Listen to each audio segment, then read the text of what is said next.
just heard. 5. Let them think they're enjoying themselves. Let them think they're going to get a bit of freedom. Then tug on that choke chain and make them realise that we're still in charge. Are we ever going to get out of this lockdown? Are we ever going to be in a post-COVID age? Locking up the biscuit tins is very different to locking up people. Will your head grow so big you won't be able to get into the rocket? That's my worry.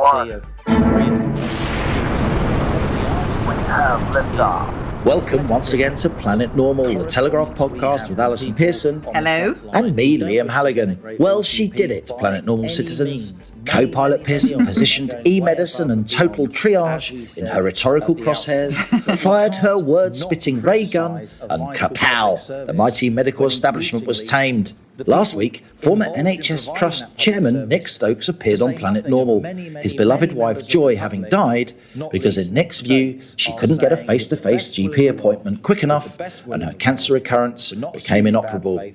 Alison's been championing Nick's cause, and for months, Planet Normal's been railing against the move towards fewer and fewer in-person consultations by some GPs, and some GPs, we should stress, because others are going way above and beyond the call of Hippocratic duty.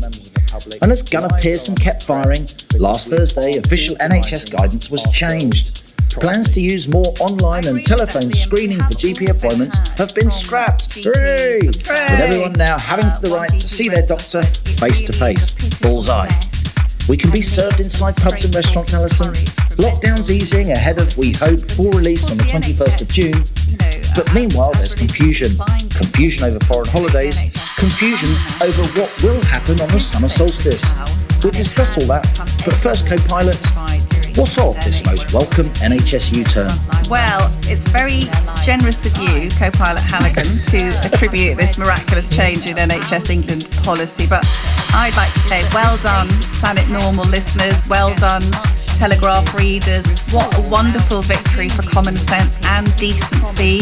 As you say, Liam, after our campaign, spearheaded by Nick Stokes' moving and powerful testimony about what happened to his wife Joy, NHS England did indeed announce that it was altering its guidelines and GPs should now offer patients face-to-face appointments. Let's emphasise that should, Liam, because I think there's a bit of foot dragging going on, but we'll obviously be referring to that later. So we got kind of people power going, didn't we? And then there was a really excellent front page Telegraph scoop by Laura Donnelly and Rosa Silverman, which confirmed Chapeau to them. Chapeau to them, absolutely. It confirmed our worst suspicions, which was indeed that GPs had been told to discourage patient appointments in person and remote digital consultations. And we get to do different things in our jobs. I hope you inform us with your economics knowledge. I hope that I add to the gaiety of nations with some of my storytelling. But it's very special in journalism when you add to the good in the world.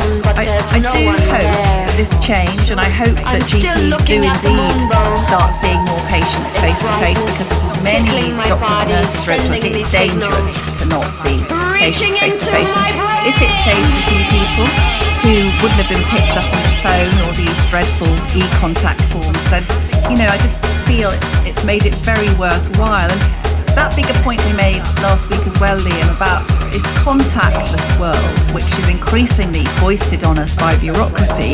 People don't want it. We don't want it. We hate the alienating measures which rob our society of the personal touch, which we absolutely treasure. And I was really made angry. You know what made me most angry? I was flicking through this NHS document, and it referred to patients as footfall. The footfall through the surgery, and you thought, not football, mate. You have footfall through a safari park. You have footfall through Debenhams, or at least you used to before all the Debenhams closed down.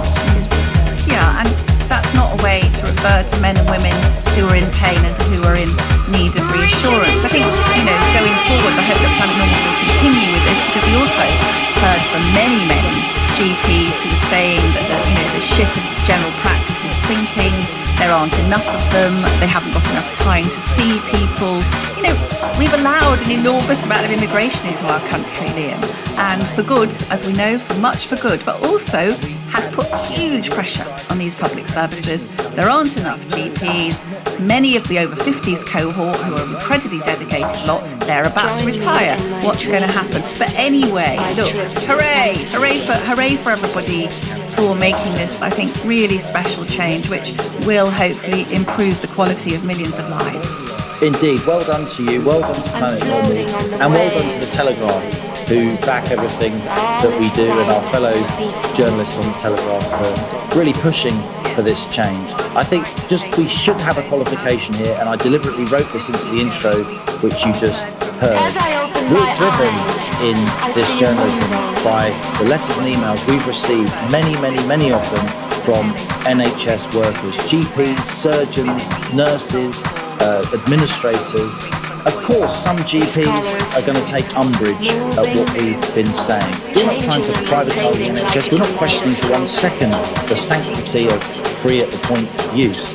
What we are saying is reflecting the correspondence we have from people on the front line who don't wish to benefit